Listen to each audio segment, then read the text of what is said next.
इसके पहले मैं सीएमसी हॉस्पिटल लुधियाना में कार्डियोलॉजी डिपार्टमेंट का प्रोफेसर एंड हेड की तरह काम कर रहा था। अब जो है मेरे दीपक हार्ट इंस्टीट्यूट को ज्वाइन किया है, क्योंकि यहाँ पे हर तरह के हार्ट के ट्रीटमेंट करने की फैसिलिटी है। पहली चीज़ तो ये है कि हम prevention is always better than cure, तो हमको अपना ख्याल करना चाहिए, अपनी सेहत का ख्याल करना चाहिए, हमको खाने पीने का अपना प्रिकॉशन रखना चाहिए, बहुत ज़्यादा तली चीज़ें नहीं खानी चाहिए। मेन चीज़ है, अगर किसी को छाती में दर्द है, सांस की तकलीफ़ है, कोई घबराहट है, चक्कर आता है, इस तरह के प्रॉब्लम में आपको इमीडिएटली डॉक्टर्स को कांटेक्ट करना चाहिए। टाइम बहुत इंपॉर्टेंट फैक्टर है। आजकल मेडिसिन्स और इंजेक्शंस के अलावा हार्ट का एंजियोप्लास्टी और नाड़ी को बैलूनी के साथ खोलने का, स्टेंट लगाने का ट्रीटमेंट भी अवेलेबल है। किस एज फैक्टर में ज़्यादा इस बीमारी को देखने को मिला? कॉमनली हार्ट की बीमारी जो है तो हम कहते हैं ओल्डर एज में होती है, जैसे 60 ईयर्स के ऊपर से होती है। आजकल लोग कहते हैं कि आजकल जो डॉक्टरी है वो सेवा नहीं रह गई, मेवा हो गई है, तो आपका इसके बारे में क्या विचार है? नमस्कार, सत श्री अकाल, आदाब। लुधियाना जो कि एक कारोबारी शहर है, लेकिन यहाँ के कारोबारियों में अब हेल्थ के प्रति एक अवेयरनेस, जागरूकता इस कदर बढ़ गई है कि ज़रूरतमंद वर्ग को ज़्यादा से ज़्यादा अच्छी बेस्ट सुविधाएं, हेल्थ सुविधाएं उपलब्ध कराने के लिए जो है वो तत्पर है। इसी कड़ी में आरती समूह की तरफ से, आरती इंटरनेशनल, आरती स्टील्स की तरफ से जो एक दीपक हॉस्पिटल चलाया जा रहा है, चैरिटेबल हॉस्पिटल, सो उस हॉस्पिटल में लगातार नई नई सेवाएं जो है ज़रूरतमंदों के लिए ऐड ऑन की जा रही हैं।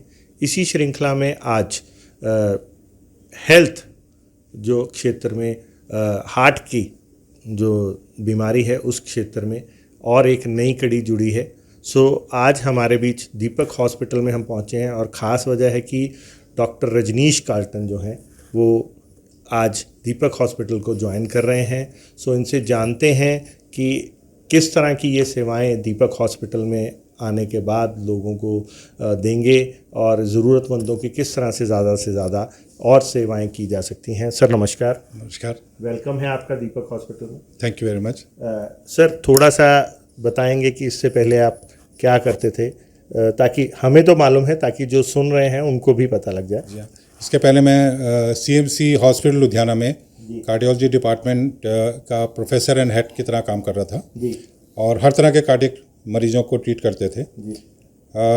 अब जो है मेरे दीपक हार्ट इंस्टीट्यूट को ज्वाइन किया है, क्योंकि यहाँ पे हर तरह के हार्ट के ट्रीटमेंट करने की फैसिलिटी है और मुझे बहुत खुशी है कि हम हर तरीके का कार्डियक ट्रीटमेंट यहाँ पे प्रोवाइड कर पाएंगे, हर तरीके की बीमारी के लिए हार्ट की। जी।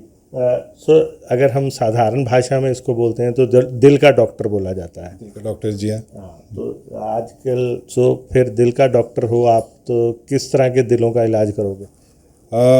हर तरह के हार्ट की इलाज हम करेंगे।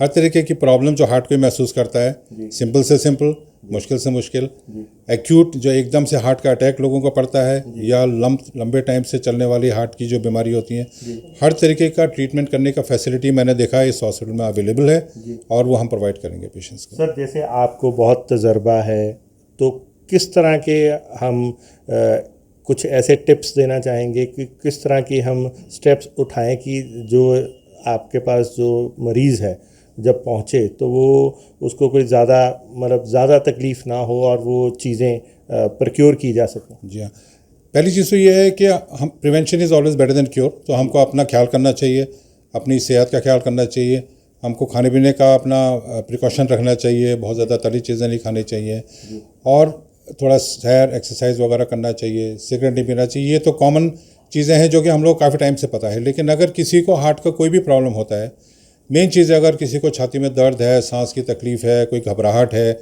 चक्कर आता है, इस तरह के प्रॉब्लम में आपको इमीडिएटली डॉक्टर्स को कांटेक्ट करना चाहिए। टाइम बहुत इंपॉर्टेंट फैक्टर है। कभी भी ऐसी प्रॉब्लम हो तो आप उसको इग्नोर ना करें और हॉस्पिटल में कांटेक्ट करें और अपना प्रॉपर जांच कराएं। ज़्यादा हार्ट का दर्द होने के टाइम पे आपको टाइम वेस्ट नहीं करना है, जल्दी से जल्दी आपने हॉस्पिटल पहुंचना है ताकि इमीडिएटली ट्रीटमेंट कर सकें। आजकल मेडिसिन्स और इंजेक्शंस के अलावा हार्ट का एंजियोप्लास्टी और नाड़ी को बैलूनी के साथ खोलने का, स्टेंट लगाने का ट्रीटमेंट भी अवेलेबल है और अगर रिक्वायर्ड है तो वो इमीडिएटली प्रोवाइड किया जा सकता है। अभी करंट जो सिनेरियो है, जैसे बहुत बीमारियां फैल रही हैं, तो दिल की बीमारी जो है उसमें उसकी रेशो कम हुई है या बढ़ी है? दिल की बीमारी बिकॉज आजकल जैसे हमको पता है कि लाइफ में स्ट्रेस बहुत ज़्यादा है हर एक के जीवन में, किसी भी प्रोफेशन में, तो दिल की बीमारियों का क्या राइज हुआ है, ज़्यादा है एक्चुअली दिल की बीमारी। इस मारे हमको अपने दिल की तरफ से बहुत ज़्यादा केयरफुल रहना चाहिए, उसकी प्रिकॉशन लेना चाहिए और अर्ली ट्रीटमेंट, अर्ली इन्वेस्टिगेशन करना चाहिए। तो बेसिक इसका रीज़न क्या है? डिफरेंट फैक्टर्स हैं। नंबर एक है हमारा लाइफ स्टाइल है, हमारे खाने पीने का तरीका है, हमारे डिक्रीज फिजिकल एक्टिविटी है जी।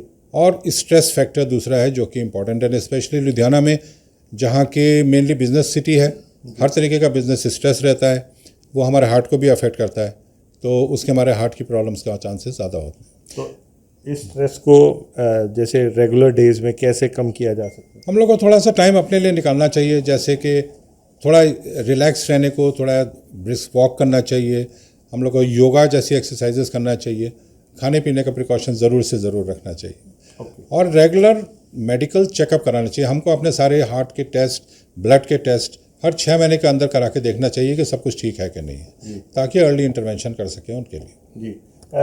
किस एज फैक्टर में ज़्यादा इस बीमारी को देखने को मिल रहा है? कॉमनली हार्ट की बीमारी जो है तो हम कहते हैं ओल्डर एज में होती है, जैसे 60 ईयर्स के ऊपर से होती है, लेकिन ओवर द ईयर्स ये देखा गया है कि यंग से यंग पेशेंट्स को भी हार्ट की प्रॉब्लम होती है। हमने ट्रीट करे हैं पेशेंट जो कि 25 साल 20 साल के हार्ट अटैक के साथ आए हैं, जिनको कभी स्टेंट लगाने की ज़रूरत पड़ी, कभी मेडिसिन देने की ज़रूरत पड़ी। तो बेसिकली हर एज ग्रुप में है, ज़्यादा एडवांस एज में है, लेकिन ज़्यादा से बढ़ती हुई प्रॉब्लम जो है अब यंग एज के अंदर भी है। जी। अभी जैसे आपने गाइड किया कि इससे पहले आप सीएमसी हॉस्पिटल में थे, अभी आप दीपक हॉस्पिटल में आए हैं, तो क्या नई सोच लेके आए हैं कि यहाँ पे आके किस तरह से मरीज़ों की ज़्यादा सेवा कर पाएंगे? जी हाँ, यहाँ पे एक्चुअली मैंने देखा है कि सारी फैसिलिटीज़ अवेलेबल हैं। हमारा ये जो एम है कि पेशेंट्स को बेस्ट से best timely, ethical and affordable type का ट्रीटमेंट दिया जाए हार्ट की बीमारी के लिए। जी। सर, एक आखिरी क्वेश्चन है, शायद आपको अच्छा ना लगे लेकिन पूछना फ़र्ज है, लोग पूछते हैं मेरे से, इसलिए मैं आगे से पूछ लेता हूँ। आजकल लोग कहते हैं कि आजकल जो डॉक्टरी है वो सेवा नहीं रह गई है, मेवा हो गई है, तो आपका इसके बारे में क्या विचार है? एक रीज़न मेरे को सीएमसी लुधियाना जो कि बहुत ही एथिकल तरीके से ट्रीटमेंट करता है, जो गरीब से गरीब पेशेंट होते हैं उनको ट्रीटमेंट करता है, उसके साथ जब मैं शिफ्ट किया है वहाँ से, तो मेरे को दीपक हॉस्पिटल एक ऐसा हॉस्पिटल मिला है जहाँ पर कि बहुत ही एथिकल तरीके से, बहुत ही अफोर्डेबल तरीके से, नॉन कमर्शियल तरीके से इलाज होता है। और इसी मारे मैंने ये चूज़ किया कि बाकी सारे हॉस्पिटल के मुकाबले दीपक हार्ट इंस्टीट्यूट को ज्वाइन करूं और यहाँ सेविकाएँ दूँ लोगों को। कुछ और अपनी तरफ से कहना चाहेंगे? बस मैं उनको ये आश्वासन दिलाना मांगता हूँ कि इस हॉस्पिटल को ज्वाइन करने के साथ हमारी जो टीम है कार्डियोलॉजिस्ट की और कार्डियक सर्जन्स की, हम बेस्ट से बेस्ट ट्रीटमेंट आपको प्रोवाइड करेंगे, आपको कभी कोई शिकायत का मौका नहीं देंगे। धन्यवाद। दोस्तों, ये थे हमारे साथ डॉक्टर, जिन्हें साधारण भाषा में दिल का डॉक्टर भी कहा जाता है, और इन्होंने बताया कि किस तरह ये अब नई सोच के साथ एक दीपक हार्ट इंस्टीट्यूट में आकर एक नई पारी की शुरुआत करने जा रहे हैं, और वहीं जो मरीज़ों के लिए बेस्ट से बेस्ट इलाज करने का प्रयास करेंगे। देखते रहो, बने रहो जनहितैषी। धन्यवाद।